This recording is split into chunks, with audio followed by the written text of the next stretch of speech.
جرم تھا ظلم کو بھی ظلم کہنا، بتائے ذوالجلال ایسے میں کیا کرتا؟ ایک بستر پہ سو بھی رہے اور الگ الگ دماغوں میں یہ چل رہا میں خودکشی کر لوں تو میں خودکشی کر لوں، ایسی زندگی ہماری چل رہی ہے۔ تھا دل میں کہ خدا تو سنتا ہے جب کوئی دوسرا نہیں سنتا، بالآخر مجھ پہ یہ راز کھلا، بالآخر مجھ پہ یہ راز کھلا، کیا وہ سنتا ہے اور کیا نہیں سنتا۔ سمیع و بصیر ہے لیکن وہ سمیع و بصیر ہے لیکن بے عمل کی دعا نہیں سنتا، کی دعا نہیں سنتا۔ یہ فیصلہ ہے دین فطرت کا، یہ فیصلہ ہے دین فطرت کا کہ بزدلوں کی خدا نہیں سنتا۔ صبح ہو رہی ہے، شام ہو رہی ہے، بس یوں ہی عمریں تمام ہو رہی ہے۔ تکلیف ہوتی ہے، گھر میں ماں باپ کے حقوق ادا نہیں ہو رہے، میاں بیوی کے حقوق ادا نہیں ہو رہے، کہیں بیوی سر پہ چڑھی ہے، کہیں شوہر ہی حد سے زیادہ بگڑا ہوا ہے۔ تو ایسا بھیج، یہ غلط ہے، یہ مومن کی شان نہیں ہے، یہ ایمان والے کی شان نہیں ہے۔ مومن وہ ہے، ایمان والا وہ ہے کہ جہاں بھی ہوگا، جس حال میں بھی ہوگا، وہ اپنی شناخت کے ساتھ میں ہوگا۔ اب کوئی کنواروں کو یہ بات سمجھ میں نہیں آتی، کنوارے جب ملتے ہیں، بات دیکھیے ایک جملے میں بات کروں کیسے سمجھ میں نہیں آتی، جب دو کنوارا ملتا ہے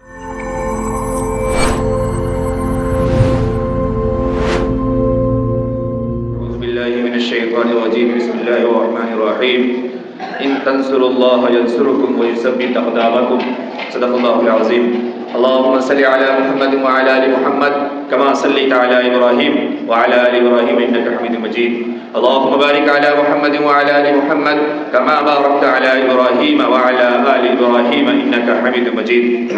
اللہ رب العزت نے دنیا میں انسان بنا کر پیدا فرمایا، عقل و شعور عطا فرمایا۔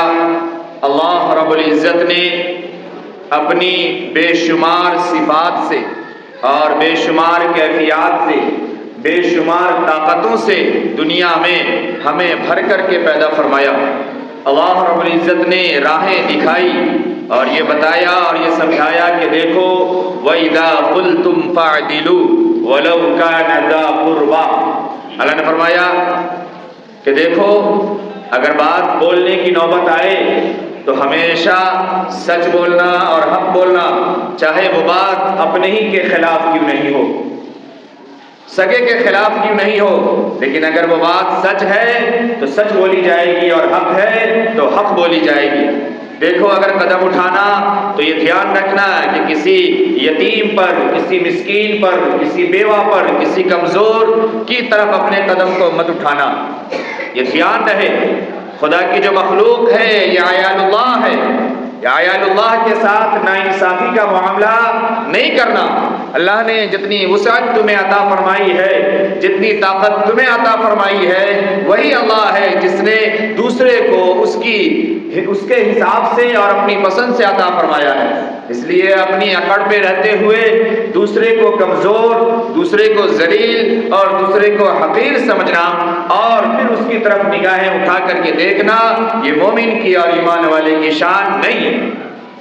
اللہ رب العزت نے فرمایا وَيْلٌ لِّلْمُكَذِّبِينَ، جھوٹ سے بچ کے رہنا، جھوٹ کا کام مت کرنا، جھوٹ بولنے والوں کے لیے بڑی تباہی ہے، بڑی بربادی ہے، اس کے لیے بہت برا ٹھکانہ ہے اور بہت برا انجام ہے۔ اس لیے کام اگر کرنا تو پھر حق کے ساتھ کرنا اور سچ کے ساتھ کرنا۔ اللہ رب العزت نے پورا نظام عالم، پوری ضابطۂ حیات، پورے قانون دنیا میں انسانوں کو عطا فرما دیے کہ کب کہاں کیسے کس حال میں زندگی گزارنی ہے اور کس حال میں زندگی نہیں گزارنی ہے۔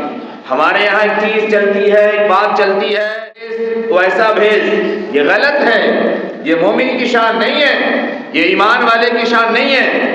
مومن وہ ہے، ایمان والا وہ ہے کہ جہاں بھی ہوگا، جس حال میں بھی ہوگا، وہ اپنی شناخت کے ساتھ میں ہوگا، اپنی پہچان کے ساتھ میں ہوگا، اپنی زبان کے ساتھ میں ہوگا، اپنے لب و لہجے کے ساتھ میں ہوگا، اپنے رب کے فرمان کے مطابق ہوگا اور اپنے نبی جناب محمد رسول اللہ صلی اللہ علیہ وسلم کی نورانی اور مقدس سنت اور طریقے کے ساتھ ہوگا۔ یہ ایمان کی اور مسلمان کی پہچان ہے۔ یہ کہہ دینا کہ جس طرف کی ہوا چل رہی ہے ادھر مڑ جاؤ، جدھر ملے کھیڑ ادھر ہی بھیڑ، یہ منافقانہ قول ہے، یہ منافقانہ صفت ہے، یہ تو منافقوں کا کام ہے۔ ایک طرف آتے ہیں تو ایمان والوں سے کہتے ہیں، جناب محمد رسول اللہ صلی اللہ علیہ وسلم سے کہتے ہیں کہ ہم تو آپ کے ساتھ ہیں، اور دوسری طرف جاتے ہیں تو دوسرے کو بتاتے ہیں اور کہتے ہیں کہ ہم تو گئے تھے خبر لینے کے لیے، ہم تو گئے تھے پلاننگ جاننے کے لیے کہ دوسرا کیا کہہ رہا ہے، دوسرا کیا سوچ رہا ہے۔ تو ایمان والے کی شان یہ نہیں ہے کہ جب جہاں جیسا موقع آئے اس میں ڈھل جائے، اس میں گر جائے، اسے قبول کر لے، یہ نہیں ہو سکتا۔ یہ منافقانہ چال ہے، یہ منافقانہ صفت ہے، یہ دلوں سے ایمان کے نکل جانے کی نشانی ہے، ایمان کے سلب ہو جانے کی نشانی ہے۔ اگر 99 آدمی ظلم کے ساتھ ہو پھر بھی ایمان والے کی شان اور مومن کی شان اور اللہ کی رضا اس میں ہے کہ اکیلا ایمان والا یہ کہے گا کہ یہ غلط ہے تو غلط ہے اور صحیح ہے تو صحیح ہے۔ یہ نہیں کہہ سکتے کہ سب تو وہی کر رہا تھا تو ہم کیا کرتے۔ آج وہ ایک شعر میں اکثر کہتا ہوں، میرے استاد محترم نے لکھا تھا کہ وہاں جرم تھا ظلم کو بھی ظلم کہنا، وہاں جرم تھا ظلم کو بھی ظلم کہنا، بتا ہے ذوالجلال ایسے میں کیا کرتا، بتا ہے ذوالجلال ایسے میں کیا کرتا۔ اگر شراب پہ بول دوں نشیڑی کھڑا ہو جائے وہاں صاحب ہم کو ٹارگٹ کیے، سود پہ بول دیں اس طریقے کے کاروبار والے کھڑے ہو جائیں ہم پر بولیں، کمیشن پہ بات کریں اس طریقے کے لوگ کھڑے ہو جائیں ہم پہ بولیں، کسی اور گناہ پہ بات کریں دوسرے ناراض ہو جائیں کہ ہم کو بولے ہیں، تو کیا کریں کیا بولیں، بتائے ذوالجلال ایسے میں کیا کرتا۔ تو آج ہمارے حال بھی ایسے ہی ہو گئے کہ ہم نے بھی یہ سوچ لیا کوئی بھی موقع ہو، کوئی بھی دن ہو، کوئی بھی تاریخ ہو، چلو نماز کے اوپر بات کر کے نکل جاؤ۔ نوجوان یہ اس بات کی عادی ہے، مولوی صاحب نماز میں بیان شروع کیے، چلو سر نیچے کرو کھراٹے لو، پھر بعد میں مولوی صاحب اللہ اکبر کہیں گے تب کھڑے ہوں گے، اچھا جماعت کا ٹائم ہو گیا۔ نماز میں بات شروع ہوئی نیچے آنکھ بند کر کے سونا شروع، یہ طے ہے۔ کوئی موقع ہو چلو کربلا پہ بات کرتے ہیں، نعرہ لگوا لو، جھوم جاؤ، جھما لو، باقی کام سے کوئی لینا دینا نہیں ہے۔ تو یہ تو نہیں ہے، آئینہ تو دکھایا جائے گا، باتیں تو کہی جائے گی۔ یہ زندگی ہے، یہ صحت، یہ وقت نہ ہمارے پاس ہے اور نہ آپ کے پاس ہے۔ اگر آپ نے حق اور سچ کو سننے کی عادت نہیں ڈالی تو بھی ذلیل و خوار ہیں اور باتیں بھی ذلیل و خوار ہوں گی۔ اور ایسا نہیں ہے کہ آپ اگر حق اور سچ کا سامنا نہیں کرتے ہیں اور نہیں سننا چاہتے ہیں تو آپ امرت پی کے بیٹھے ہوئے ہیں، امرت کان میں جی رہے ہیں تو امرت پی بھی لیے ہیں، آپ مریں گے نہیں۔ یا ایسا تو نہیں ہے کہ اگر میں حق کو کہنا چھوڑ دوں، سچ کو بولنا چھوڑ دوں اور یہ سوچوں کہ یہ گناہ تو فلانے صاحب میں ہے، یہ گناہ تو فلانے صاحب میں ہے، یہ کیفیت تو فلانے صاحب کی ہے، پھر وہ چائے نہیں پلائیں گے اور پھر وہ نہیں پوچھیں گے اور میرا یہ راستہ بند ہو جائے گا۔ تو اگر تمام راستے کھلے بھی رہے تو میرے پاس تو ایسی کوئی طاقت یا ایسی کوئی چیز نہیں ہے جس سے ایک لمحے کو بڑھا سکے، جس سے ایک دن کو ہم بڑھا لیں، جس سے اپنا کوئی کام کر لیں، ہم کوئی راستہ نکال لیں۔ تو یہ تو نہیں ہو سکتا۔ اللہ نے فرمایا کہ دیکھو یتیموں کا مال اگر کھاتے ہو تو اپنے پیٹ میں جہنم کی آگ بھرتے ہو۔ یہ بات کہیں تو جائے گی، جو کھاتا ہے وہ سوچے، اگر شرم ہے، غیرت ہے، حیا ہے تو چھوڑے۔ یتیموں کا مال یتیموں کو واپس کرے، بیواؤں کا مال بیواؤں کو واپس کرے، جس کے جو حقوق ہیں اس کو دے۔ یہاں ہر کوئی ایک دوسرے حقوق کے ساتھ جڑا ہوا ہے۔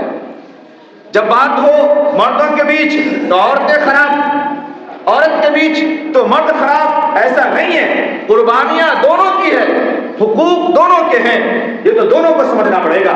اگر عورت زیادتی کرتی ہے، عورت حقوق اور مطالبے میں بڑھ کے چڑھ کے رہتی ہے اور دوسروں کی ادائیگی میں کم کرتی ہے تو اس کے خلاف بات کی جائے گی، اس کو بتایا جائے گا اور سمجھایا جائے گا، اور اس حوالے سے بات کی جائے گی کہ دیکھو حقوق کی پاسداری یہ تمہارے اوپر لازم ہے اور ضروری ہے، خواہ وہ مرد ہو یا عورت ہو۔ اگر مرد نے زیادتی کی ہے اسے جواب دینا ہے، اور اگر جواب میں پھنسا تو اسے بھی جہنم کی طرف جانا ہے، اور اگر عورت نے اس کا خیال نہیں رکھا ہے، اگر اس نے زیادتی کی ہے تو اسے بھی اپنے کیے کے انجام کو بھگتنا ہے، اسے بھی جواب دینا ہے۔ ایک مرد یہ کہے کہ ہم بڑی محبت کرتے ہیں اس لیے ہماری بیوی کے لیے سب جائز، ایسا تھوڑی ہو سکتا۔ ایک یہ کہے کہ ماں والا مسئلہ ہے اس لیے ہم خاموش ہو جاتے ہیں، ایسا تھوڑی چلے گا۔ بھائی شریعت نے قانون نے، اللہ نے سب کے حقوق باندھے ہیں نا، سب کے لیے ایک باؤنڈری ہے، سب کے لیے ایک لمیٹیشن ہے۔ آج کمی یہ ہے، آج برائی یہ ہے، آج خرابی یہ ہے کہ ہمیں، ہمارے نوجوانوں کو، ہمارے گھر کے لوگوں کو، خواہ وہ مرد ہو یا عورت، یہ لمیٹیشن ہی نہیں معلوم، یہ باؤنڈری نہیں معلوم ہے، یہ طریقہ نہیں معلوم ہے کہ کس حد میں، کب، کہاں، کیسے، کسے کیا پورا کرنا ہے، یہ نہیں معلوم ہے، جس کی وجہ سے آج یہ تمام پریشانی آتی ہے۔